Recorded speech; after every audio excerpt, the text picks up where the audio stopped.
నమస్కారం ETV news కి స్వాగతం. ముందుగా ముఖ్యాంశాలు. జగన్ పాలనలో దళితులు దగా పడ్డారన్న చంద్రబాబు. ఎన్డీఏ అధికారానికి రాగానే ఎస్సీలు బీసీలకు న్యాయం చేస్తామని అంబాజీపేట సభలో హామీ. ప్రశాంత కోనసీమలో చిచ్చు పెట్టేందుకు వైకాపా ప్రయత్నించిందన్న పవన్. కూటమి పాలనలో శాంతి భద్రతల్ని పరిరక్షిస్తామని భరోసా. ఓటమి భయంతోనే తప్పుడు సమాచారం వ్యాప్తి చేస్తున్నారన్న చంద్రబాబు. వైకాపా కుట్రలను సమర్థంగా తిప్పికొట్టాలని శ్రేణులకు పిలుపు. ధాన్యం కొనుగోలులో రైతులకు నష్టం కలిగిస్తే ఉపేక్షించేది లేదన్న రేవంత్. అన్ని జిల్లాల్లో అధికారులు అప్రమత్తంగా ఉండాలని వెల్లడి. ఢిల్లీ మద్యం కేసులో కవితను అరెస్ట్ చేసినట్టు సిబిఐ వెల్లడి. తిహార్ జైలు అధికారుల ద్వారా సమాచారం. కస్టడీ కోసం రేపు పిటిషన్.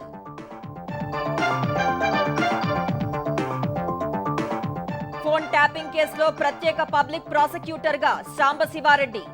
దర్యాప్తు పారదర్శకంగా సాగుతోందని హైదరాబాద్ సిపి స్పష్టీకరణ. గతంలో కాంగ్రెస్ ప్రభుత్వాలు సరిహద్దుల్ని విస్మరించాయన్న మోదీ. మౌలిక సదుపాయాల కల్పనను నిర్లక్ష్యం చేశాయని విమర్శలు.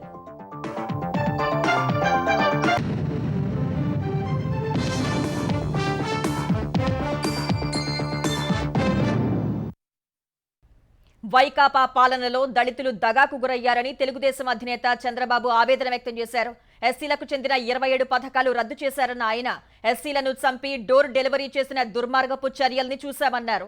కూటమి ప్రభుత్వం వచ్చాక ఎస్సీలు బీసీలకు కూడా న్యాయం చేస్తామని హామీ ఇచ్చారు. ఎస్సీలో మిగతా వారికి అన్యాయం జరగకుండా వర్గీకరణకు కూడా కృషి చేస్తామని పి గన్నవరం సభలో చెప్పారు.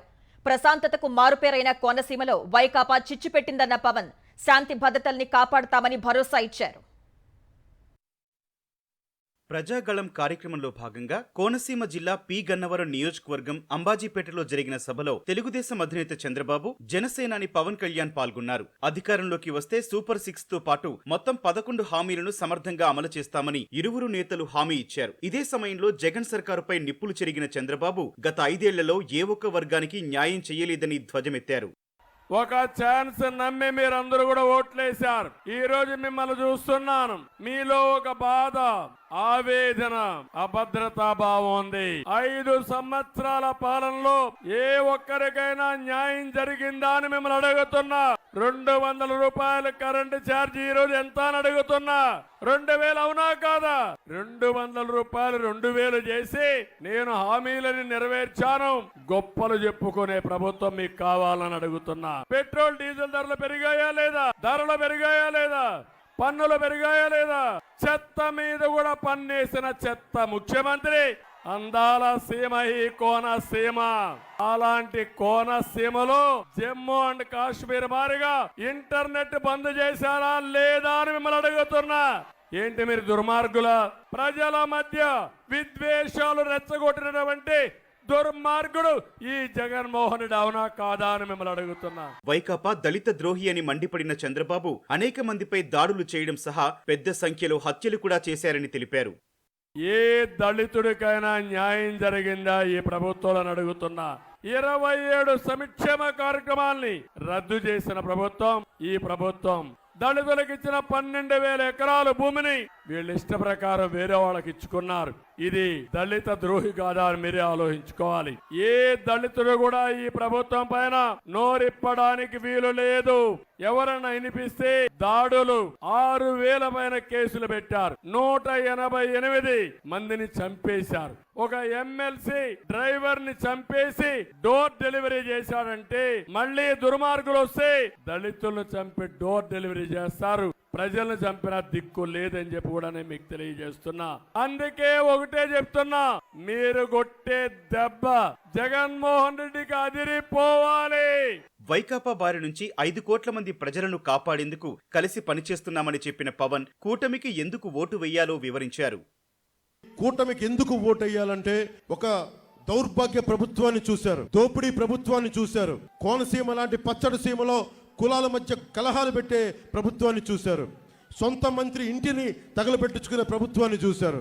అలా కాకుండా లా అండ్ ఆర్డర్ కోనసీమలో చాలా బలంగా ఉండే బాధ్యత కూటమి ప్రభుత్వం తీసుకుంటుంది. అన్ని వర్గాలకి న్యాయం జరిగేలాంటి ప్రభుత్వాన్ని తీసుకొస్తామని మీ అందరికీ తెలియజేసుకుంటూ, జనసేన మద్దతుదారులకి, జనసేన నాయకులకి అందరికీ దయచేసి విన్నవించుకుంటా ఉన్నాం.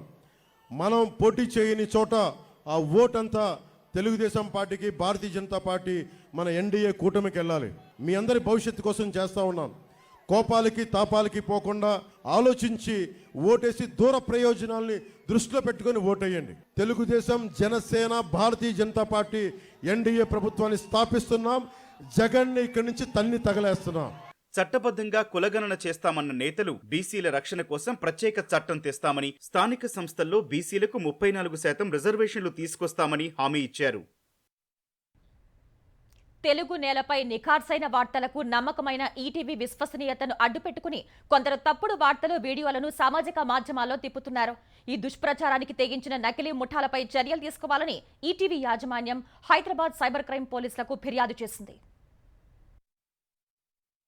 ఎన్ని ఛానళ్లు ఉన్నా తెలుగువారు ఈటీవీ తెరపై చూస్తే తప్ప వార్తల్ని నమ్మరు. తెలుగు ప్రేక్షకుల్లో అంతటి విశ్వసనీయత సంపాదించుకున్న ఈటీవీ ఆంధ్రప్రదేశ్ పేరుతో ఇప్పుడు కొందరు మాయగాళ్లు తప్పుడు వార్తలు, తప్పుడు వీడియోలు సృష్టించి వ్యాప్తి చేస్తున్నారు. కీలకమైన ఎన్నికలకు సంబంధించి తప్పుడు వార్తల్ని వ్యాప్తి చేస్తున్నారు. ఆంధ్రప్రదేశ్లో మళ్లీ వైఎస్సార్ కాంగ్రెస్ అధికారంలోకి వస్తుందని ఇంటెలిజెన్స్ రిపోర్ట్ ఇచ్చిందంటూ ఈటీవీ స్క్రీన్ ను పోలిన ఒక వీడియోను సృష్టించి సామాజిక మాధ్యమాల్లో పోస్ట్ చేశారు. ఈటీవీ సహా ఏకంగా కేంద్ర నిఘా వ్యవస్థను బద్నాం చేసేందుకు బరి తెగించారు. తెలుగుదేశం సూపర్ 6 మేనిఫెస్టో రద్దు అని ఒకటి, చంద్రబాబు తీరుపై జనసేన ఆగ్రహం అంటూ మరొక వీడియోను ఈటీవీ ఏపీ లోగోతో పాటు ఛానల్ తాజా సమాచారం ప్రసారం చేసే సమయంలో వాడే మ్యూజిక్ తో సామాజిక మాధ్యమాల్లో చలామణి చేస్తున్నారు. ఫేస్బుక్, ట్విట్టర్, వాట్సాప్, ఇన్స్టాగ్రామ్ వంటి సామాజిక మాధ్యమాల్లో వ్యాప్తి చేస్తున్న తప్పుడు వార్త, తప్పుడు వీడియోలపై ఈటీవీ ఆంధ్రప్రదేశ్ యాజమాన్యం హైదరాబాద్ లోని సైబర్ క్రైమ్ పోలీసులకు ఫిర్యాదు చేసింది. తప్పుడు వార్తలు వ్యాపింపజేసిన వారి సోషల్ మీడియా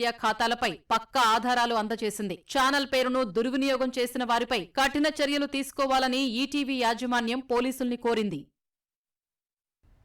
జగన్ను ఇంటికి పంపాలని ప్రజలు నిర్ణయించడం వల్ల తెరపైకి ఫేక్ పరిశ్రమను తెచ్చారని తెలుగుదేశం అధినేత చంద్రబాబు అన్నారు. ఫేక్ పరిశ్రమలో తప్పుడు వీడియోలతో గందరగోళం సృష్టించి ఈటీవీ విశ్వసనీయత దెబ్బతీసేలా ఆ ఛానల్ పేరుతో ఫేక్ వీడియోలు సృష్టిస్తున్నారని ధ్వజమెత్తారు. ప్రజలు నమ్మే వార్తా ఛానల్ పేరుతో తప్పుడు వీడియోలు ప్రచారం చేస్తే అంతా నమ్మేస్తారు అనే దుస్థితికి దిగజారిపోయారని విమర్శించారు.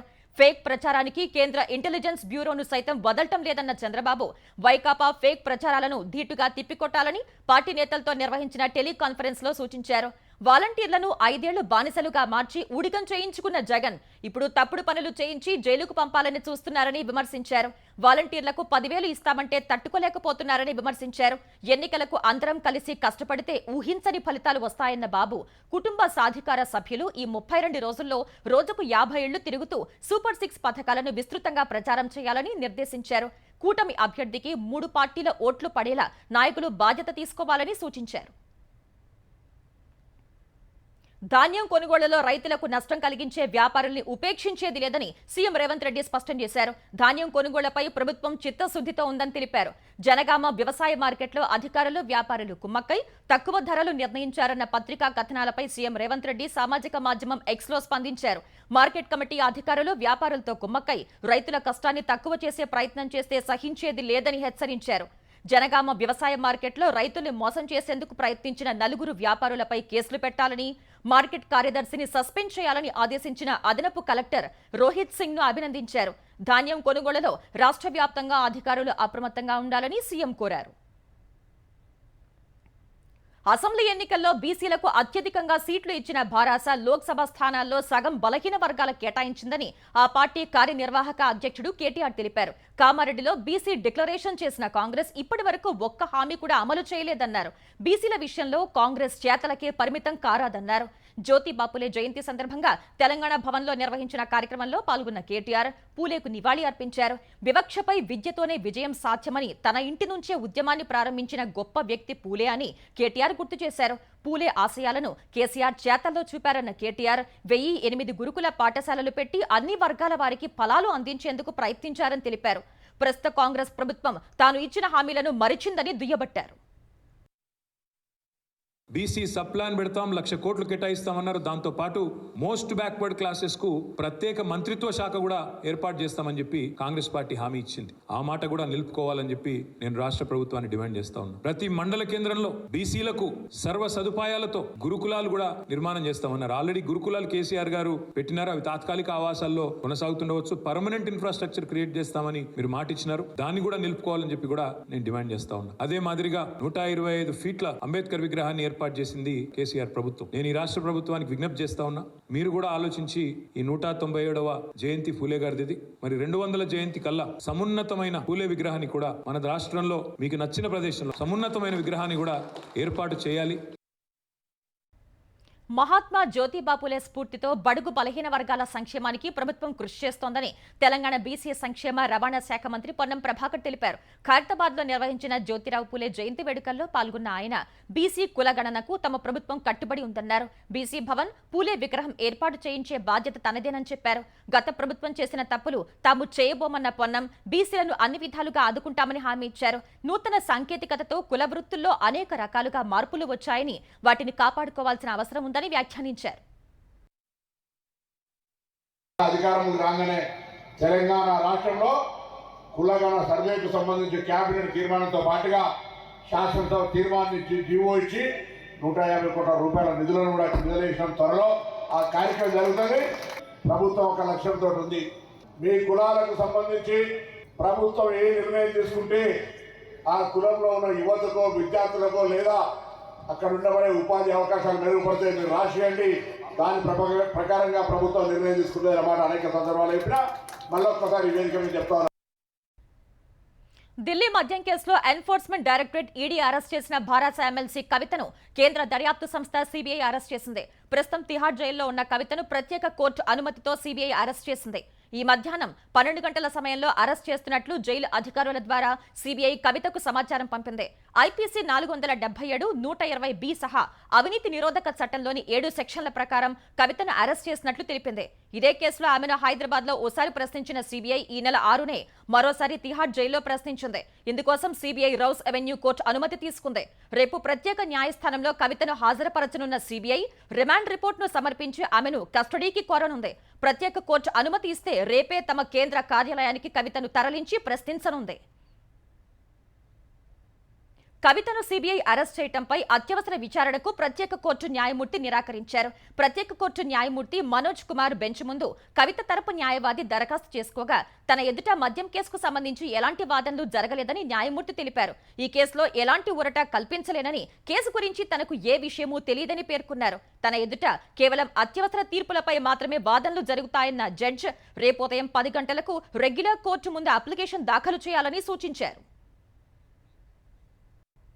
ఫోన్ ట్యాపింగ్ కేసులో దర్యాప్తు పారదర్శకంగా సాగుతోందని హైదరాబాద్ నగర పోలీస్ కమిషనర్ కొత్తకోట శ్రీనివాస్ రెడ్డి తెలిపారు. పాతబస్తీ ఈద్గా వద్ద మీడియాతో మాట్లాడిన ఆయన కేసు విచారణ వేగంగా జరుగుతోందని, దర్యాప్తు క్రమ పద్ధతిలో సాగుతోందని వెల్లడించారు. ఈ కేసులో రాజకీయ నేతలకు నోటీసులు ఇస్తారా అని ప్రశ్నించగా సమయం వచ్చినప్పుడు అన్ని వివరాలు చెబుతామని సిపి పేర్కొన్నారు. రంజాన్ పర్వదినాన్ని పురస్కరించుకుని ముస్లింలందరికీ శుభాకాంక్షలు తెలిపారు. Definitely it is going on right lines. It's going on right lines. Right time we will tell you. Sir, political leaders ke man notice iche avakasham untadi. It's going on right lines. We'll do it purely objectively, and at right time we'll definitely tell you. Okay. అటు phone tapping కేసులో ప్రత్యేక public ప్రాసిక్యూటర్ను నియమిస్తూ తెలంగాణ సర్కార్ ఉత్తర్వులు జారీ చేసింది. Senior న్యాయవాది సాంబశివరెడ్డిని నియమిస్తున్నట్లు తెలిపింది. ప్రభుత్వ జీవో ఆధారంగా నాంపల్లి కోర్టులో పంజాగుట్ట పోలీసులు మెమో దాఖలు చేశారు. ఈ నియామకంపై ఈ నెల 15న నాంపల్లి కోర్టు నిర్ణయం తీసుకోనుంది. పార్టీ మారిన శాసనసభ్యులపై అనర్హత వేటు వేసే వరకు అన్ని రకాలుగా పోరాడతామని భారాస ఎమ్మెల్యేలు తెలిపారు. ముఖ్యమంత్రి రేవంత్ రెడ్డి అన్ని వ్యవస్థలను తను చెప్పు చేతుల్లో పెట్టుకుంటున్నారని, ప్రజాస్వామ్య పాలన అందిస్తామని చెప్పి అందుకు విరుద్ధంగా వ్యవహరిస్తున్నారని ఆక్షేపించారు. కడియం శ్రీహరి, తెల్లం వెంకట్రావుపై అనర్హత పిటిషన్ ఇచ్చేందుకు ప్రయత్నిస్తే సభాపతి, కార్యదర్శి గత 10 రోజులుగా దాటవేసే ప్రయత్నం చేస్తున్నారని మండిపడ్డారు. రాజీనామా చేయకుండా పార్టీ ఫిరాయించిన వాళ్లను రాళ్లతో కొట్టాలన్న రేవంత్ రెడ్డి ఇప్పుడెలా చేర్చుకుంటున్నారని భారాస ఎమ్మెల్యేలు ప్రశ్నించారు.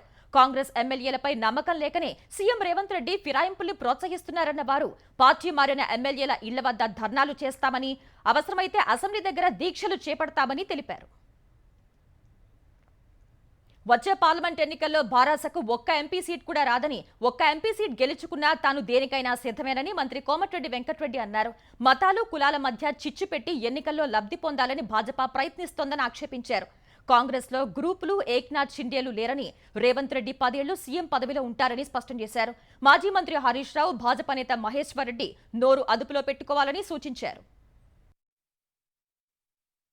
కార్యకర్తలు లేరు, ప్రజలు లేరు, వాళ్ళకి అభ్యర్థులు లేక హరీష్ రావు గారు ఈ ప్రభుత్వం ఎన్ని రోజులు ఉంటుందో తెలియదు. ఆయన మహేశ్వర్ రెడ్డి అని ఒక ఆయన ఈ రోజు దీంట్లోనే 5 గ్రూపులు ఉన్నాయని చెప్పి ఆయన చిట్ చాట్ లో మాట్లాడుతూ చేస్తున్న సందర్భంగా నేను ఒకటే మాట చెప్పదలుచుకున్నా, మీరు విజ్ఞతతోని మాట్లాడండి. మీరు మా పార్టీ అంతర్గత విషయాలు ఎప్పుడు కూడా మాట్లాడదు. ఈ నిమ్మటి 10 మంది బట్టి విక్రమార్క అంటే మా గౌరవం. మీరు దళితులు ఆ రోజు ప్రతిపక్ష నాయకుడు ఉంటే ఓర్వలేక 13 మంది ఎమ్మెల్యేలను సంతలో పశువులు ఉన్నట్టు ఉన్నారు. ఇవాళ మీ ఓరం కూడా వస్తున్నా కూడా మేము మాకున్న మెజార్టీతోని ప్రజలకు మేము ఇచ్చిన హామీలు నెరవేర్చుకుంటూ ముందుకు పోతున్నాం. రేవంత్ రెడ్డి గారు 10 ఏళ్ళు ముఖ్యమంత్రి ఆయనే ఉంటాడు, 10 ఏళ్ళు కాంగ్రెస్ ప్రభుత్వం ఉంటుంది, 14 సీట్లు గెలవబోతున్నాం. మీకు ఒక్క సీటు తెచ్చుకోవాలి అంతే, ఒక్క సీట్ అన్నది తెచ్చుకో పార్లమెంట్ ఎన్నికల. దానికి కోమటిరెడ్డి సిద్ధమే, దేనికంటే దానికి రెడీ. వైకాపా పాలనలో మైనార్టీలపై దాడులు పెరిగిపోయాయని తెలుగుదేశం అధినేత చంద్రబాబు ధ్వజమెత్తారు. ఇందుకు కడప జిల్లాలో కుటుంబంతో కలిసి ఆత్మహత్యకు పాల్పడిన అబ్దుల్ సత్తార్ కుటుంబమే నిదర్శనమని చెప్పారు. తూర్పుగోదావరి జిల్లా నిడదవోల్లో రంజాన్ వేడుకల్లో పాల్గొన్న చంద్రబాబు ముస్లిం మత పెద్దల సమక్షంలో కేక్ కట్ చేశారు. అనంతరం మాట్లాడిన ఆయన, వైకాపా అధికారంలోకి వచ్చినప్పటి నుంచి మైనార్టీలకు సంక్షేమ పథకాలను దూరం చేస్తూ వస్తోందన్నారు. తెలుగుదేశం హయాంలోనే కడప హజ్ హౌస్ పనులు 90% పూర్తి చేస్తే వైకాపా సర్కార్ 10% పూర్తి చేయలేకపోయిందన్నారు.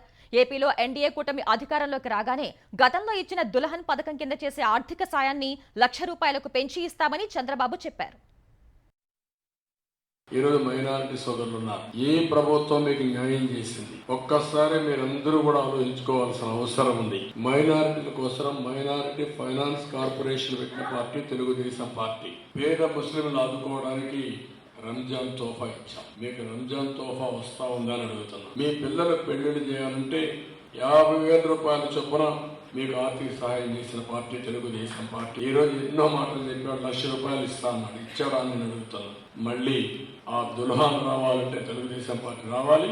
తప్పకుండా ఈసారి ₹1,00,000 చొప్పున దుల్హాన్కి ఇచ్చి అందరి పిల్లలకు చేసే కార్యక్రమానికి శ్రీకారం చుడతాం. తిరుమల తిరుపతి దేవస్థానం చైర్మన్ హోదాలో ఉంటూ వైకాపా తరపున ఎన్నికల ప్రచారం చేస్తున్న భూమన కరుణాకర్ రెడ్డిని ఆ పదవి నుంచి తప్పించాలని భారతీయ జనతా పార్టీ ఈసీకి ఫిర్యాదు చేసింది. ఈ మేరకు ఈసీకి ఫిర్యాదు చేసిన భాజపా నేత భానుప్రకాష్ రెడ్డి టీటీడీ చైర్మన్ హోదాలో ఉంటూ ఎన్నికల ప్రచారానికి వెళ్లటం ఎన్నికల నియమావళి ఉల్లంఘన కిందకు వస్తుందని పేర్కొన్నారు. తిరుమల తిరుపతి దేవస్థానానికి చెందిన ఉద్యోగుల వేతనాలు పెంచేలా నిర్ణయం తీసుకుని అధికార పార్టీకి పరిస్థితులు అనుకూలించేలా చేస్తున్నారని ఆరోపించారు.